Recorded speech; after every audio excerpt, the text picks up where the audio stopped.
Good morning, everybody. Welcome back to Rebels Compass. I am highly delighted to have Margaret Dennis here with me this morning. Margaret and I met in November of last year, and with us both being coaches, we came together with excitement, knowing that we have tools to be able to share with the community and to collaborate with each other in a direction that we see our own experience going. Now, Margaret is a women's life empowerment and grief coach. And as you may have known from previous videos that I've done previously, that I am a transformational emotional coach, which works with our subconscious programming of all our limited beliefs and programs that were set up as children.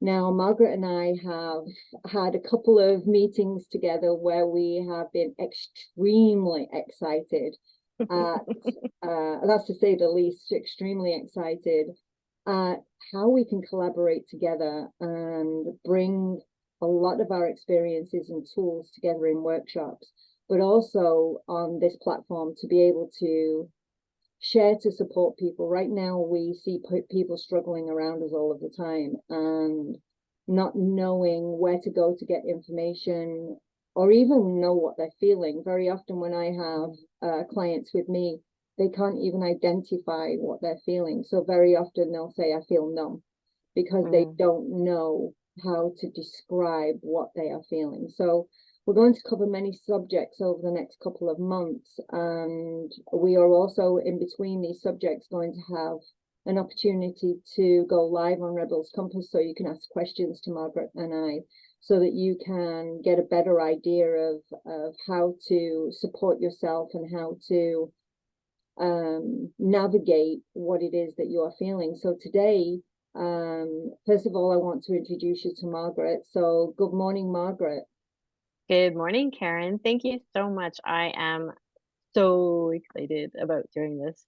I don't know. Like you said, when we got together, the energy between the two of us is just incredible. And just this desire to do something really powerful to help everybody is just, yeah, I love it. It's filling me up already. And me too. And one thing that I want to make clear to everybody, when you have the title as a coach, it does not mean that you know everything. No, not even close. Not even close. It's not even close. It means that we have tools from our own experiences that when we have done certain levels of training that we have done and are continuing to do, that it brings a deeper level of awareness and gives you a greater depth to be able to share tools from our own experiences and from techniques that we are taught how to use. So don't for one second think because somebody has the title of a coach or even a psychologist for that matter, that they have all of the answers, because the only one who has all of the answers is you inside of you. And part of the job as a coach is to navigate your story so that you can find the right answers for yourself within your own wisdom and within your own power. So I don't know if you've got anything that you want to add to that, Margaret. No, I think, well, yeah, I always have something to add, Karen, you know me. So I would say I agree with Karen 100%. Every coach is trained differently. Some coaches don't have any training at all. It doesn't make them a bad coach. Everyone has their own approach. I think the biggest thing I'd like to share is if you are looking for coaching and you want some help, make sure it's a good connection with the person you connect with. So, you may connect with Karen more than you connect with me, or may connect with me more than with Karen or other people out there. And I think the biggest way that you're going to have the most impact with your coaching is if you can really, really connect with the coach that you have and you guys vibe really well. Because if there's not that sense of trust and safety in the coaching environment, you're not going to get anywhere with it. And the coach, no matter what they try, isn't going to get anywhere with you either. So I would highly recommend that go with your gut, go with your intuition. If it feels right, do it. If it doesn't, move on and find someone else. There's so many coaches out there. We all offer something really unique and different in our approach and our methodology. So find what fits for you. Make sure it's a good fit. Absolutely. That's what I would add to it. And I think that's why you and I, we do initial consultation, free consultation calls for that reason. so that you can get a feel and the person can get a feel for you to see, okay, do I resonate with what this person's saying? Do I resonate with our energy? Is it somebody I feel I can trust and I can truly open up to? So that these consultation sessions are very important to be able to make that initial connection with somebody, and for them to trust their gut, and go with what it is that they feel, like you said, and that level of trust is paramount when you're doing anything that is working with your own emotional, physical, mental health and wellness. Yeah, coaching is not just surface level stuff. It's not like, how do I prepare my time management organizational chart? Yeah, we can help you with that, but there's also, we're going to go a lot deeper than that. So you do have to have that trust and that sense of connection with the person that you're with. Oh Absolutely. yeah, it's so important. I know I've experienced that with different coaches that I've had, that I'm sure everyone who's on Facebook and Instagram and LinkedIn gets tons of feeds, right? And every once in a while there's a coach that pops up, and some will resonate and some won't. I've got tons of them coming through my feed. And there are some that I'm like, wow, I want to follow this person. I think they're really interesting. I like their vibe. And there's others that I wouldn't touch with a 10-foot pole because I'm just not connected. And so it's really trusting. I know I've got a couple of coaches that I work with that I'm the client, and it makes a really, really important difference about how good we are. It absolutely does. And I know I've had, up until just recently, coaches for myself to help me break through my own limited beliefs, to break through those emotional walls that you intellectually know the tools. Very often there's a wall built, and that intellectual tool that you have doesn't necessarily open the door. It just gives you an intellectual awareness of something, and when you hit the wall, you still hit the wall. So we're all at work. Oh, 100%. I know I've got two different coaches that I've worked with recently. One I have on an ongoing basis as a business coach, and she's phenomenal, and I love her approach and her huge authenticity. And then I had another coach last year that was more on the personal and professional development side, and man, did he help me break through some stuff. Like, just, it was incredible. But they're extremely different approaches. Extremely different approaches, and I needed different approaches for the different things that I was looking at in my life. Absolutely. But yes.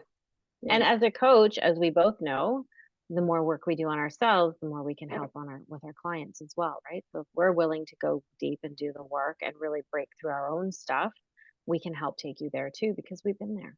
Absolutely. And that's part of the reason why I wanted to cover this, just so that people have that level of awareness, that you don't just come in and stick a label on and say, I'm a coach. We very often do our own really deep dive stuff and continue to do it, on a daily basis.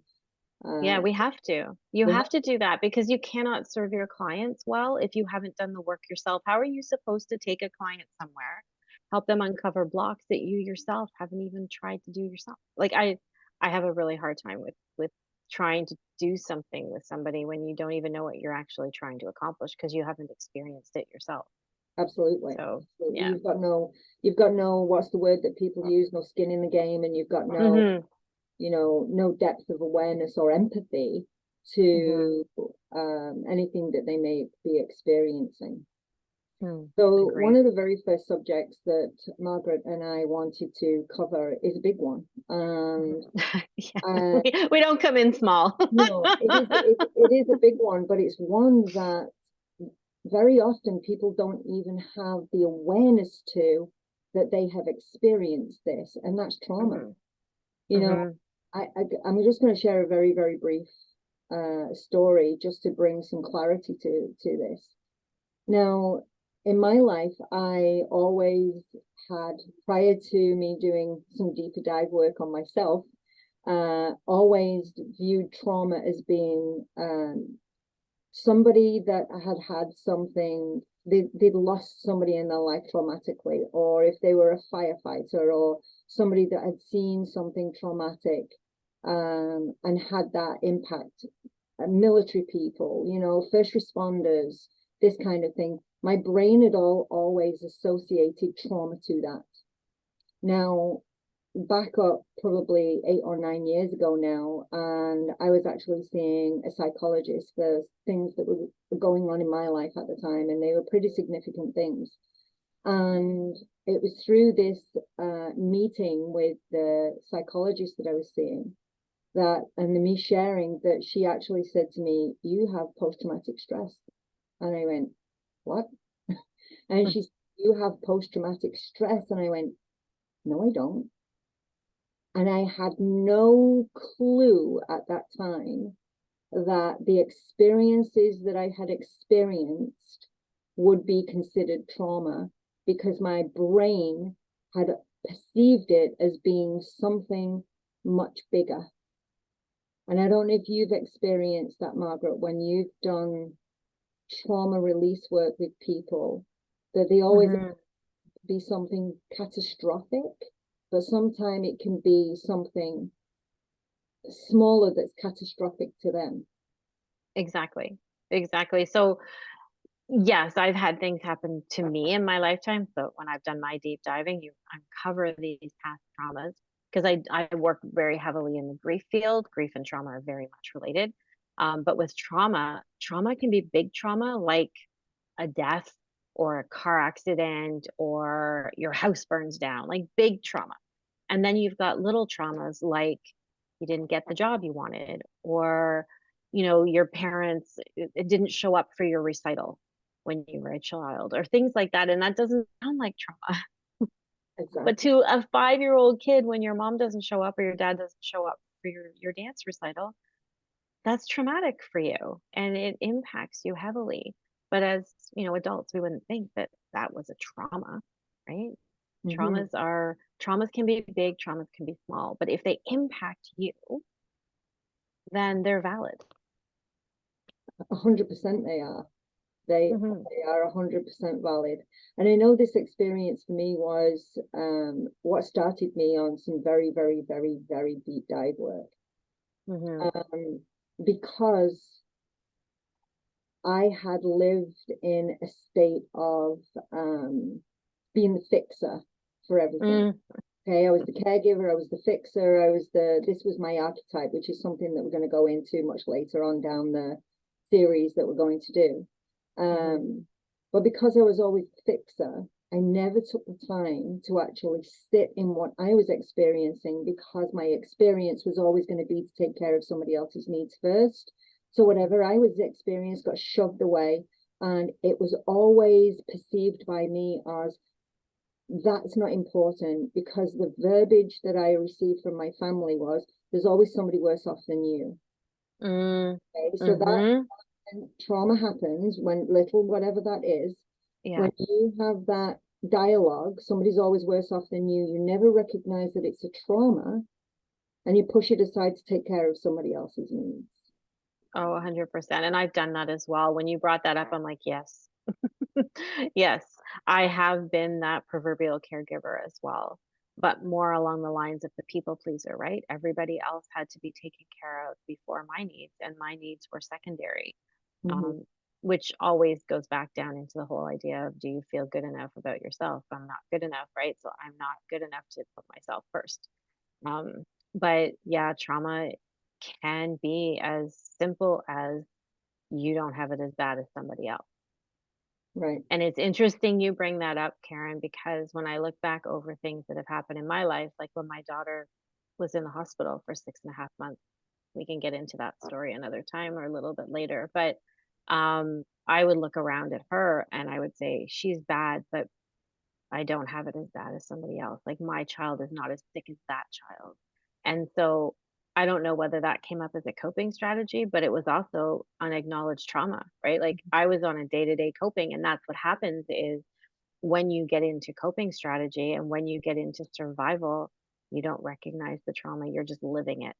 And when you live it, you can't deal with it because you're in the midst of all that chaos and all that trauma that could be quiet daily trauma, or it could be catastrophic, knock you on your toes trauma. Mm-hmm. So and I think because we tend to equate trauma with big things, we don't see the little things that pile up over time and that we're living on a daily basis for a lot of people. Mm-hmm.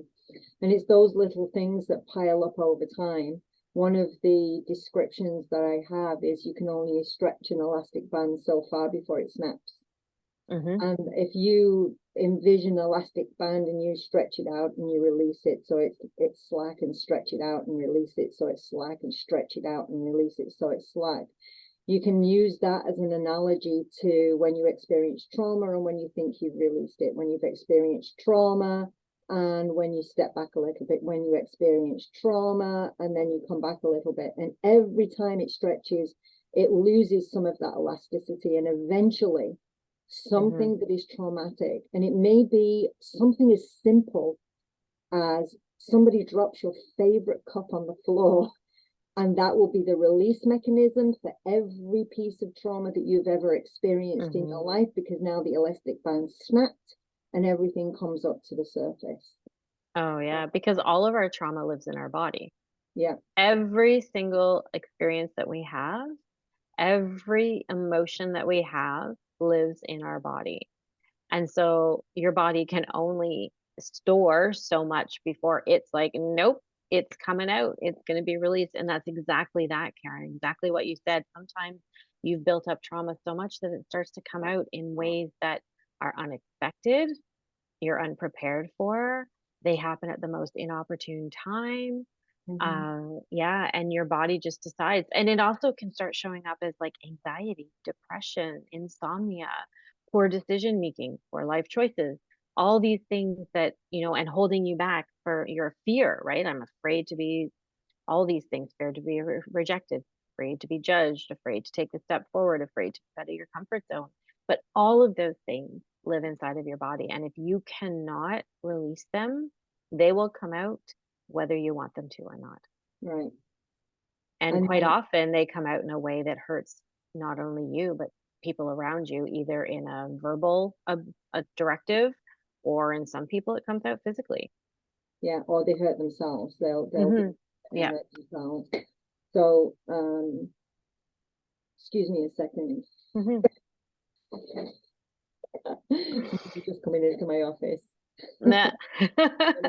They'll hurt themselves. They will. They go on a self-abuse. Whether that's food, whether it's alcohol, whether it's drugs, even something like going to the gym and working out 7 days a week and pushing your body is an addiction that again can be related to something else that's not being addressed in a certain way. Because you're looking for that dopamine hit. You're looking for that thing to make you feel better. Exactly. And when you've suffered trauma, you're always looking to feel something different than the pain, right? And even if you have pushed the pain down and the trauma down so far that you are not consciously aware of it, your body is. So then it leads to those other things. It leads to the dopamine hit that makes it feel better to balance it off. And all you're feeling is, woohoo, I feel really good doing this. As opposed to, why do I feel really good doing this? What's driving me to feel really good to do this? And those are really deep questions that people need to really dive into. So when it comes back to trauma, like we've listed a few, we've got the huge, great big ones that, somebody lost a loved one in a traumatic way, or you just lost a loved one, somebody that you've been with for 40, 50 years of your life, and that's all you know. Lose children. I mean, specifically, I'm directing that because of you being a grief coach also. These are, I had somebody in my life that lost someone very, very close to her, and at the time it's traumatic because she had some big things going on as well at the loss of her partner, and the surrounding people were, you just got to pull yourself together. You've just got to pull yourself together. You can't be like this forever. You just got to pull yourself together. So you never get an opportunity to be able to truly sit in the grief and feel the grief. So the grief gets down, and that trauma sits there and comes out somewhere else in your body multiples of years later, or or you didn't, like you say, you didn't get that big job that you wanted, that you knew was the right job for you, and somebody else swooped in and didn't get that job, and it ends up coming out in anxiety or fear of being able to move forward again. Mm-hmm. Yeah, it's so true. The way our society, especially in North America, because that's where we're based, their approach to dealing with trauma and grief, because quite often those two go hand in hand. You can't have trauma without having grief. You can have grief without trauma, but you cannot have trauma without grief. And we are forced to pull it together. How often have you heard people say to you when you're grieving or you're upset about something, "Oh, just be brave, be strong. You'll get through this." Well, being brave and being strong is not what you want to do in those moments. No. Being brave and being strong is what other people want you to do so that they don't have to see the pain, because you being in pain makes them very vulnerable, right? And as Brene Brown talks about all the time, vulnerability is like, ooh, everybody run away, right? We don't want to be vulnerable. So our reptilian brain, our survival mechanism kicks in, and we say things that we think are helpful, but they're not. And so as the person receiving those messages, it's very clear to us that we have to be brave, we have to be strong. You'll get through this, you just tough it out, right? No, that's not what you need to do, because you do push it down, because you are not given the invitation or the space to release it, to talk about it, to process it, and then left on your own devices to try and do that. That's really, really hard, especially if it has been big trauma. The last thing you want to do when you're sitting in those big emotions and that memory and that experience is to try and dive into it on your own, right? Like it can be really scary, and a lot of people get really overwhelmed with the emotions that come along with trauma, so they do stuff them down because they don't know what to do with them. And we don't have a society that encourages people to express how they're feeling, to express the sadness, the guilt, the anger, the resentment, the relief, the whatever comes along with the trauma, the shame, right? There's a huge amount of shame in a lot of different trauma. And if you can't identify and release those emotions and allow the space in your body to heal, it will start coming out. How many people develop like skin conditions or allergies or just all kinds of things in their bodies, aches and pains? The coach that I worked with last year, he had someone he was working with who had low back pain for a long, long time, like years, low back pain. Did a few sessions with this person, and they got really deep into what it was underlying all the anger and the grief and the emotions. And had him put his hand, he said, "Where is it coming up?" He goes, "My low back's really sore." So he had him put his hand on the lower back, and they processed through the emotion. And at the end of the session, the low back pain was gone and it did not come back. That's some of what I do with my clients too, because I think it's just the amazing thing, that process, to be able to identify where in your body are you feeling these emotions. And as a coach, and you too, Karen, we both give our clients amazing space to feel, safe space to feel and express. And you have to, if you walk around with it, we have so many people out there right now that are so angry and stressed and tired and burnt out and sad and not processing, especially after the last couple of years that we've just gone through with the pandemic. The pandemic is major trauma. How many of us were isolated from family and friends, lost friends and family either through death or by choices people made? How many people are suffering the after effects of all of this, mentally, emotionally, physically, because they couldn't get in to get treatment? Cancer patients, like anything like that. Like, it's the trauma that we have suffered over the last 2.5 years is catastrophic. And people are suffering. People are suffering. Yeah. And the process of something over a long period of time, which is a slow daily drip of something that we have experienced over the last 3 years, that takes a level of trauma on that goes so deep, because of how slow. Mm-hmm. Is. It Okay. is. We're So when unaware. something big happens, you have a hard time wrapping your head around it because your life went from one thing to the next thing and it's completely changed overnight. With Mm-hmm. something that's a long process of a daily feed or drip of something, you you end up being in that state of trauma because so much has been taken away from you that when you Mm-hmm. finally come out the other side of it, I liken it a lot to being in a narcissistic relationship, I right? was just gonna say, yeah. They give a little, they bring a bit back, they give a little bit more, and then before you know where you are, you start to doubt your own thoughts, your own feelings, your own, Mm-hmm. things that you want to do, because now you don't even trust what it is internally inside of you because somebody else told you something, Right. right? And that in itself is huge in the trauma that we're experiencing. I know for me, with some of the clients I'm seeing, the last 2.5 years has come up hugely for them because of things that they've lost. Like you say, it could be a Mm-hmm. job, it could be anything, Mm-hmm. that they're still trying to wrap their head around the process of change and how what it said about them and how it showed up in their own physicality and in their own world. Mm-hmm. Yeah, and I think we're going to see the fallout from this the last few years for a long time. So A particularly with long our time. children, you know. Specifically, yeah, especially with our children. Now, I have a 14-year-old daughter, and I'm really worried about what that, I'm working with her to help support her through the process, but what is her generation going to be living with Mm-hmm. as they come out of that, as they grow and move into adulthood? Because this is worldwide trauma.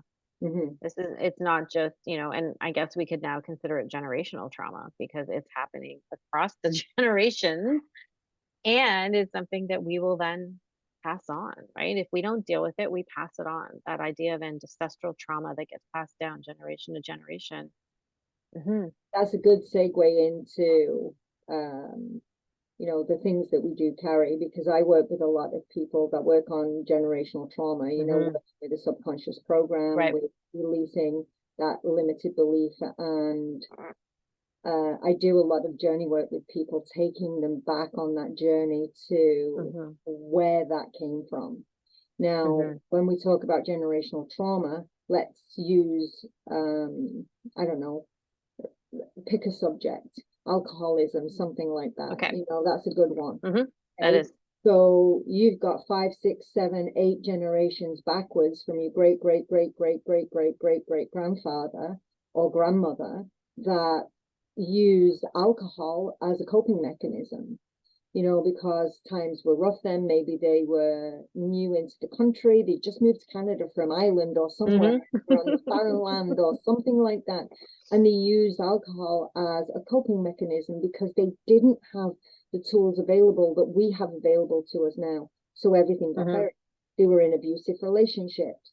They were in relationships where their fingers bled because they worked so hard weaving or whatever that might be. Hmm. But that all goes in because it's never expressed, it's never brought to the light for healing to take place. Hmm. Then when a great great great great great great grandmother gets pregnant with her daughter, all of her fears are then cellularly transmitted to Hmm. that fetus. Hmm. And that's where, and then you see patterns happening. Hmm. You see the patterns, and you see people not quite understanding, like, why am I feeling this way? I don't understand. What is it that's going on inside of me? I haven't had anything major happen to me. Why am I depressed? Why am I anxious? And so when you dig deeper and further back, like you do, when you go back through those journeys, you can start to pinpoint where that trauma started and how many generations it's come down. And I think because we are becoming more and more aware of the impact of ancestral trauma, we are at an amazing tipping point to be able, an opening to be able to start to heal now so that we don't have to pass it on. Now, I wish I had known about it before I had my daughter, but now I'm healing me and my daughter so that she doesn't pass it on. And it's incredible when you can create that awareness within yourself and understand where it came from, because Hmm. awareness is the first step towards healing. You can't heal something you're not aware of. You can't heal something that you don't know where it came from. You need to understand, like, why am I feeling this way? Okay, that's what we do as coaches. We help dig deep enough to figure out what is under all those layers. Because the first, if I said to you, you know, what's bothering you, you'll say, oh, I don't know, I had a crappy day at work. Okay, well, what else is bothering you? And you go deep enough. There's that, I can't remember who I heard it from, but it's very true that you ask 7 times the same question. What else? What else? What else? And eventually you get to what's really under the layer. And if you don't have anyone guiding you to take you there, you're not going to sit there and push yourself to figure it out. 100%. Now, I know when I did training many years ago with Brandon Bays does a lot of that, where she will ask a question. So you'll sit in a session with somebody, and like you say, you say, I'm feeling anger. Well, what's underneath that? And your first response is, I don't know, I'm just feeling angry.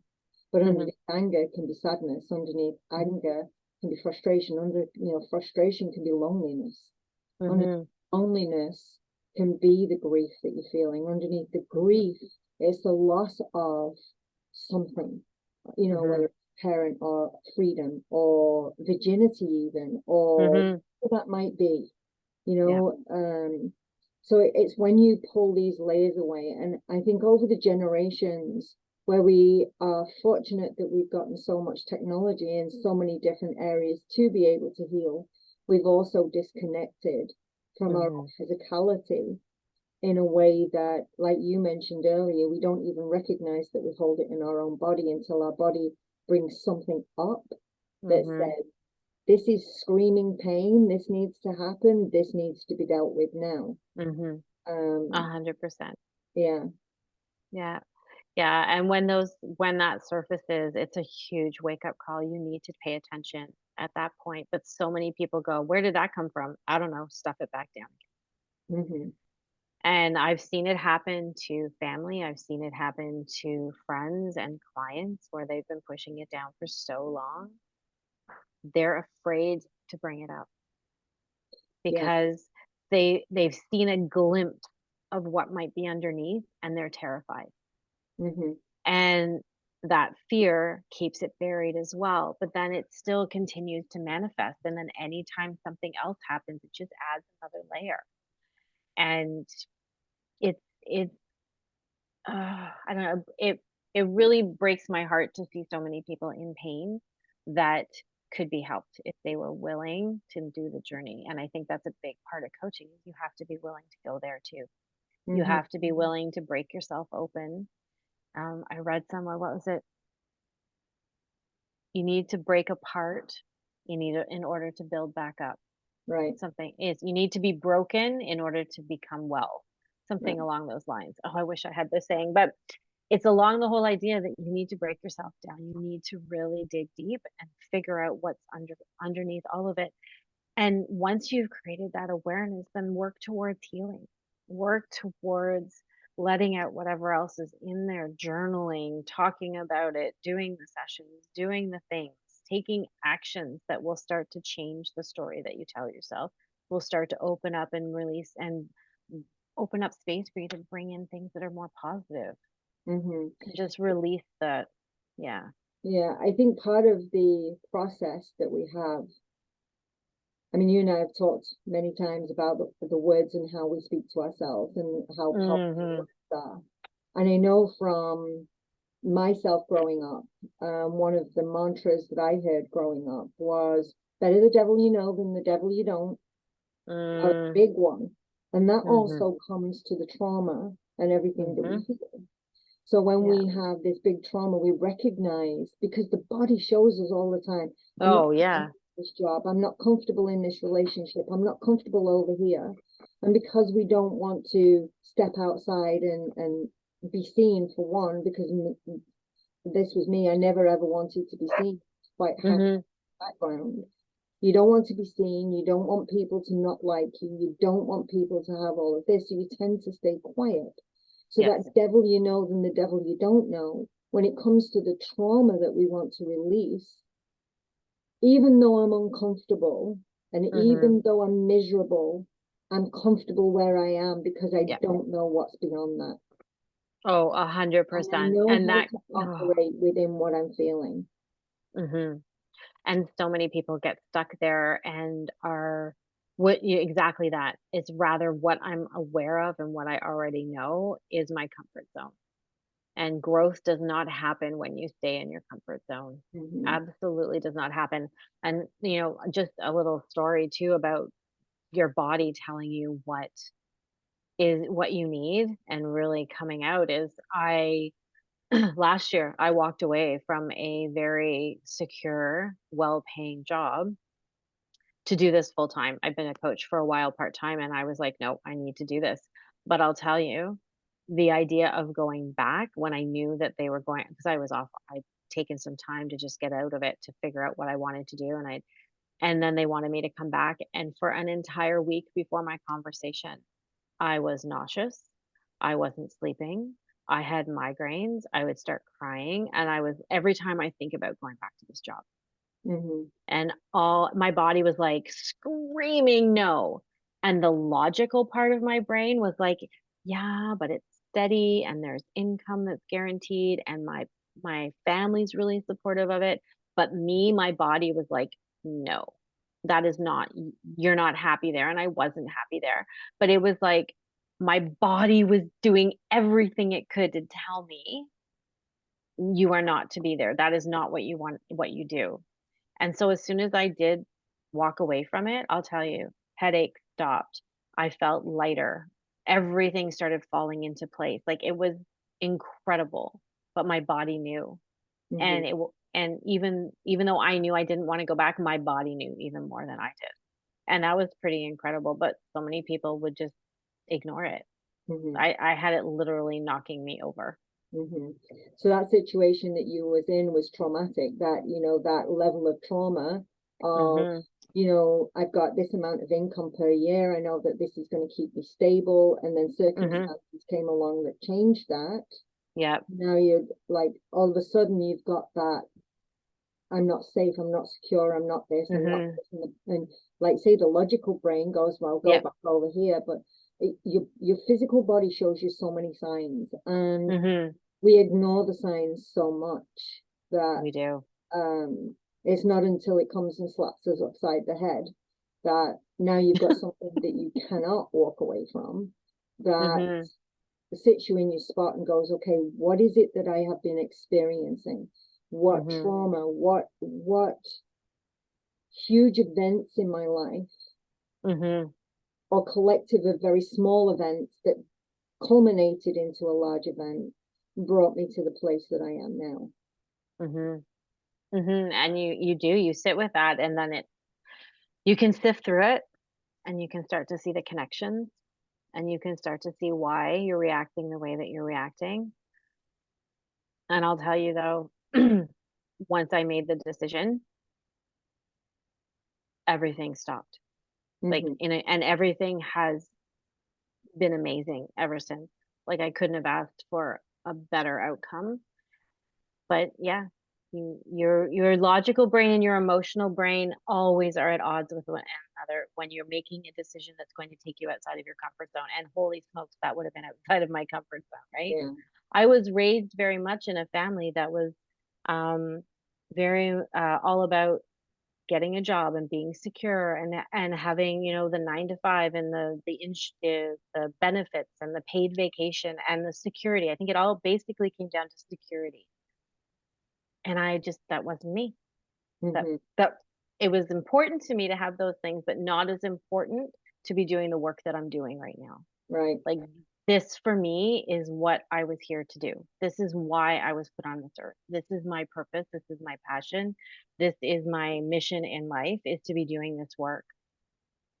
And honestly, I could be doing it for peanuts and be perfectly happy.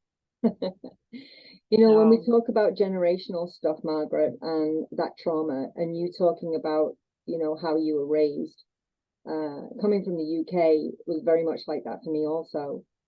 But when we look at our parents were raised at a time when there was World War. They mhm.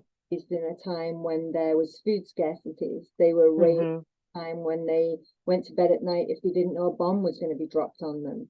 And that's not people that were in the military. That's what people that were working in factories or working in local grocery stores or just taking care of their children. That level of trauma transmitted from them at that time to when they had their children, to instilling you need a secure job, you need to make sure you have enough fish, you need to make sure you've got your family taken care of, a roof over your head, because that was things that they lost. Mm-hmm. You know, and even though they came 100%. back and rebuilt it, they still instilled in us generationally these values and belief systems that were created out of perhaps trauma for them that was then transmitted into the next generation.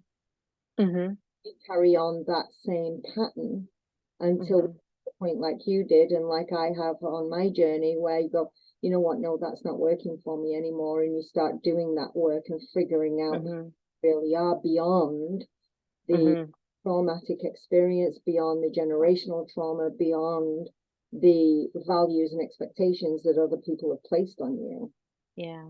And I think it goes even beyond that too, Karen, because yes, it's the experiences that they've had and it's the experiences that their parents have had, but it's also how it was portrayed in society, right? All of a sudden, you've got media outlets telling you how it should be, and you've got newspapers providing the story, and you've got a new way of living. Like when people came out of the Depression, right? You look at the 50s and 60s, and ooh, all kinds of crazy things were happening. It was a little bit more freedom and a little bit more expression, but it was also mom at home, or mom at home, dad at work, building that family unit that was really important, and that stable family unit, right?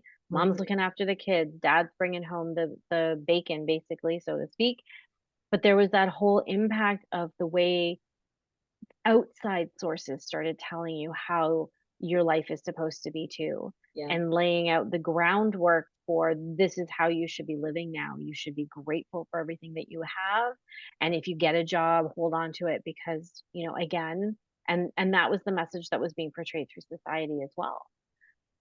They lived it, and it was coming from both internally and external sources. And I think that still happens today, right? Especially when we talk about dealing with stuff, dealing with trauma, dealing with grief, dealing with the bad stuff. Yeah. Well, even when we're about social media like that, like you say, back in the 60s, there was the news channel. We got newspapers and you got the news channel. We didn't get bombarded with media sources like we do right now. On Facebook, TikTok, Instagram. You've got 24-hour news repeating the same thing in a loop over and over and over and over and over. You don't even need to leave your living room to experience trauma anymore. Not even close. You just have to watch what's on a TV screen, with the programming from a TV screen. You don't even need to leave your comfortable living room to experience trauma from around. Yeah, watch the 6 o'clock news. You just watch the news, and and when you watch it, sorry, I didn't mean to interrupt. When you watch it, like I see people who that's what they have on 24/7 is the news channel. They want to know what's going on in the world. 99.9% of the news is negative, and it's showing the bad stuff and what's horrible in the world and things that are happening, and they're instilling fear, and they're instilling all of this, bad energy, and they're not giving people hope.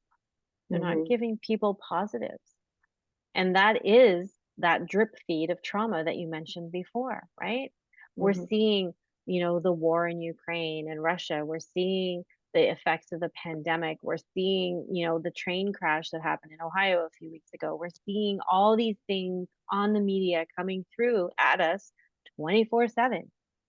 And people are being sucked into it and watching it. 100%. And then that becomes their new comfort zone. That becomes their reality. Well, it's not outside their door, it's in front of their screen. Well, the brain does not know the difference between fiction and reality. So when you're Correct. watching this all day long, every day, day in, day out, it becomes your reality. It becomes you're afraid to step outside. You're afraid to go down the street. You're afraid to have a conversation with somebody. You're afraid. So it brings up that level of fear within you. That is that level of trauma that we're talking about that contains you in your own prison cell, but you're the only one who holds the key to release you. 100%. And if you've experienced actual trauma in your lifetime, this just adds to it, and it becomes that layering effect. It just exacerbates it even more and more and more and more.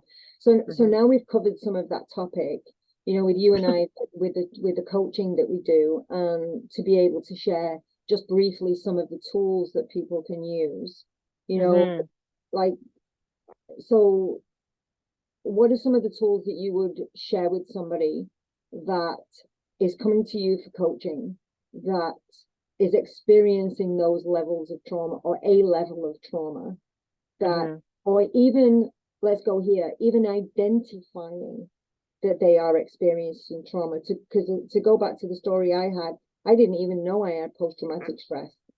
It was, I coped with whatever I needed to cope with, and that was that. Yeah. One of the things that I've actually developed in my practice is called the grief scale. And I have my clients fill that out, and it's 30 items. I'm going to actually increase that, I think, to 50 to 75 items. And it's just things that can happen in your lifetime, like you failed your driver's test, you didn't get into the university you wanted, you're divorced, you're separated, you've had infertility issues, you've lost loved ones. It goes through so many different life experiences to find out how much grief, or in like trauma, have you experienced in your life. And of the 30, there have been sessions. So I've also done this in a workshop setting too. I do an empowered grief warrior workshop, and there were people filling out the forms. And out of 30, I've had a couple of people come back to me and say 29 of them have happened to them. And majority of them, they would never have associated with grief and trauma. And so for me, the biggest tool that I have is that, to help create awareness. And then it's from there we dive even deeper, right? When I coach people, where it's like, okay, this is the surface that I've identified. Let's see where we can find some more. And we start going back and releasing the emotions around all of those and diving into them and realizing where it's all come together. So one of the methodologies that I use in my coaching practice is called profound impact coaching. It's a transcendent style of coaching, where we start with the thought, you know, whatever topic we were discussing, we start going into the body. Let's identify the emotions. And then where in the body are those emotions happening? And then it's an invitation to feel those emotions. Is it anger? Is it guilt? Is it shame? Is it resentment? Is it relief? Like, really let yourself feel it and release that emotion. And then let's find out what else is underneath, right? And you talked about the layers. And so I find that by going through that process with my clients, their progress forward is incredible. Because all of a sudden you've got to the root of the problem. You're not doing the surface area. You know, you can talk about mindset till the cows come home, but if you haven't dealt with what's underneath, leading with what it is that you want to do and the things that have happened to you before, and how you can then break through them to open up space to move forward, that mindset's going to always trip you up. You can tell yourself, so those are a couple of the tools that I do use in my coaching sessions, and have found them extremely helpful and impactful with my clients. And what about you? Myself, like I mentioned, I have a 45 minute free consultation call to start. And then when I sit with someone after listening to their experience, listening to their story, listening to what is actually transpiring in their world as they see it, I'll send them questions. So those questions are to deeper dive on the story that they're telling. And then when I get answers, I send them more questions based on the answers that they gave me. So it helps them to deeper dive and discover inwardly, to come to their own truths and own awarenesses. And with you, similar to the deep impact tools that you have, I do something similar where I ask people to identify emotions with color. So they Mm. actually identify the emotion, give the emotional color, and then we'll go searching in the body for where that is. So that's a whole process that I do with the journey work to be able to give them the opportunity to be able to deep dive, and it's not me removing it, they remove these emotions themselves. One of the things that is very, very clear when you do this work is you can't unknow what you know. No. So when you come to a level of knowing within you, you can't unknow that. So then it becomes a choice.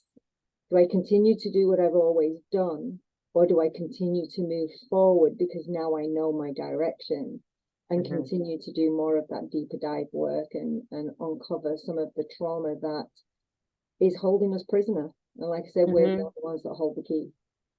Oh, 100%. I 100% agree with that.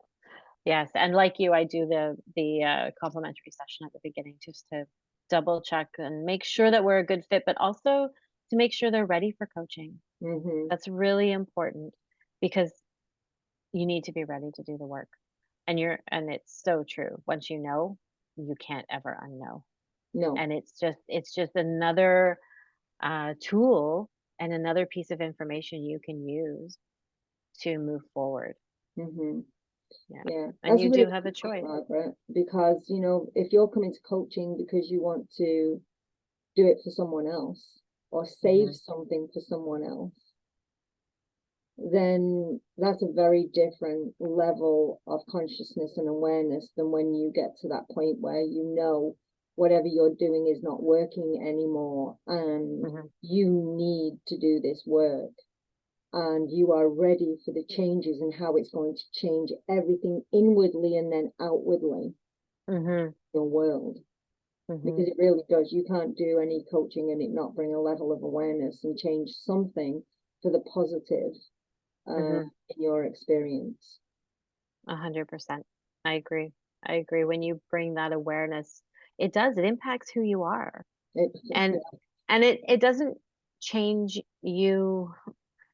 You're not like a completely different person, but you're a person with a different level of awareness, a different level of who you are, and you go out into the world differently. And people will start reacting to you differently, but you are the energy you put out. And if you are toxic inside, you're putting out toxic energy.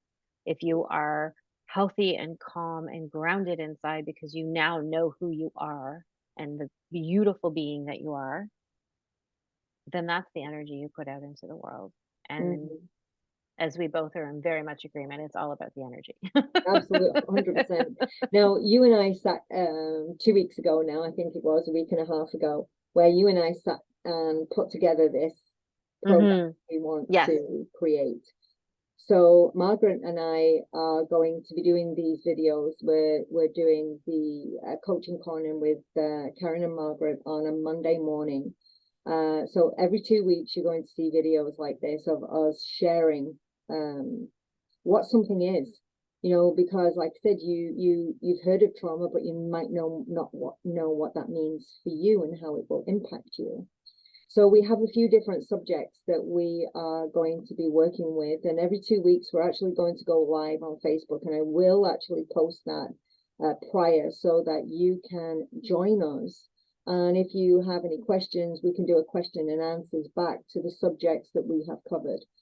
So the next time Margaret and I are going to be together is going to be March 19th, I believe, on the Monday. We're going to The 20th, yeah, on the 20th, yep. on 20th, yeah, we will be doing another video like this, and we're going to be uncovering a lot more about grief and how that shows up in your life, and how that experience can have profound impacts on your life where you still carry that level of grief and you've never moved through or beyond that, and allowed yourself to open back up to live a life and bring that loss with you in a very, very different level and a different experience, right?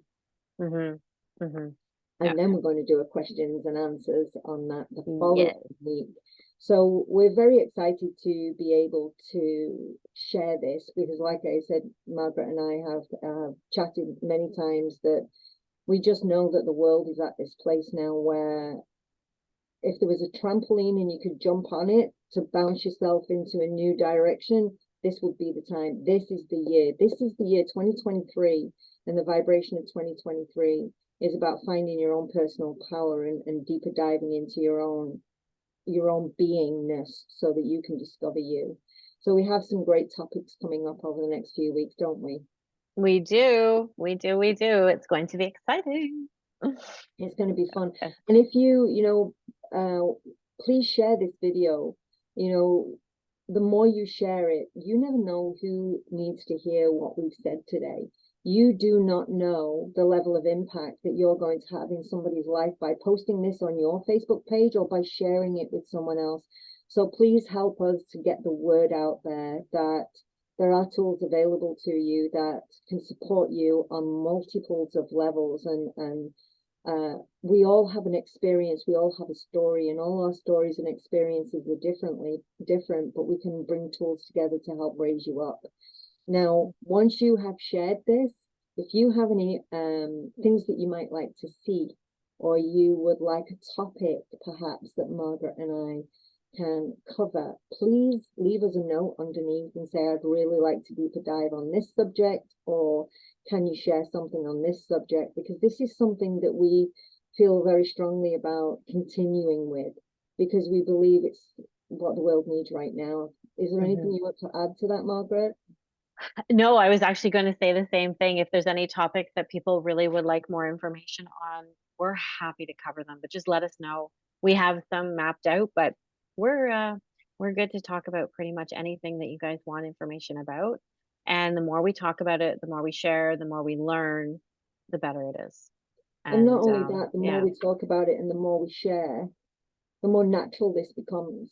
It's not just shoving it away in the dark and nobody hears me, nobody sees me, nobody believes me, nobody. The more we can have open discussions like this, and we're going to share some of our stories, the more it brings normality to what it is that everybody is feeling, to profoundly let you know you are not alone.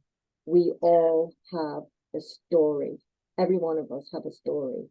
And we do. Any one of us, when you're in that level of empathy and awareness, can be a light in somebody else's darkness. I think it is time for people to start sharing their stories and to start connecting. The power of connection and just being heard, feeling like you're being heard is just, it's so powerful and empowering. And I think it's time. We just kept that conversation going and it augmented it to the 1000th degree. Yeah, well, Margaret, I sincerely want to thank you for joining me with doing this. I'm looking forward to us getting together and putting more and more and more information together so that we can create this platform to be able to be supportive, not only to each other, but to everybody out there also. Yeah, me too. I'm very excited to be part of this, and I'm excited for just the opportunity to share the knowledge and share our stories and to get this going. Absolutely. There's one other thing I did want to share before we pop off is that I will be speaking at an event on March 6th. It's called Beyond Trauma, How to Move Past Trauma to Create a Better Life. And I will post the link down below if anybody wants to get tickets. It's super reasonable. There's 14 speakers over the course of the week, and it's just going to be all about how do you create a better life after you've experienced trauma and grief.